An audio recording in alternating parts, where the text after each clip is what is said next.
ছাত্র শ্রমিক জনতার বৈষম্য বিরোধী জুলাই বিপ্লবকে সফল করার লক্ষ্যে মেহেরপুর পৌরসভার ২ নম্বর ওয়ার্ড বিএনপির আয়োজনে আলোচনা সভা অনুষ্ঠিত হয়েছে। নিজস্ব প্রতিবেদক সাইদুর সুজনের প্রতিবেদনে দেখুন বিস্তারিত।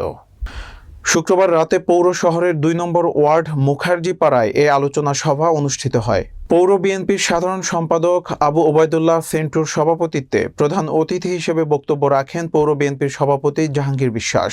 পৌর বিএনপির দপ্তর সম্পাদক নাসিম খানের সঞ্চালনায় বিশেষ অতিথি হিসেবে বক্তব্য রাখেন জেলা যুবদলের সভাপতি জাহিদুল হক জাহিদ, সহসভাপতি বাবু সাবের, পৌর স্বেচ্ছাসেবক দলের আহ্বায়ক মুস্তাফিজুর রহমান সজীব, সাবেক পৌর বিএনপির সাংগঠনিক সম্পাদক কামরুজ্জামান বাবু, জেলা মহিলা দলের সভাপতি সৈয়দাতুন নেসা নয়ন। এ সময় বক্তারা হিন্দু সম্প্রদায়ের উদ্দেশ্যে বলেন, আমরা কোনো সংখ্যালঘু নই, আমরা একে অপরের ভাই। সংখ্যালঘু শব্দটি স্বৈরশাসক শেখ হাসিনার আবিষ্কার। বক্তারা আরও বলেন, তারা এত দুর্নীতি করেছে, এখন দেশে থাকতে পারছে না, বিভিন্ন স্থানে ও বাইরে আত্মগোপনে রয়েছে। এই সুযোগে যাতে করে আমাদের বিএনপি নেতাকর্মীর সাথে কোনো রকম সম্পর্ক তৈরি করে আমাদের ভিতরে কোনো প্রকার কোন্দল সৃষ্টি না করতে পারে, সেদিকে সজাগ থাকার আহ্বান জানান নেতাকর্মীরা। সংখ্যালঘু বলি আমাদের দেশে কিছু নাই, এটা আমরা বানিয়েছি।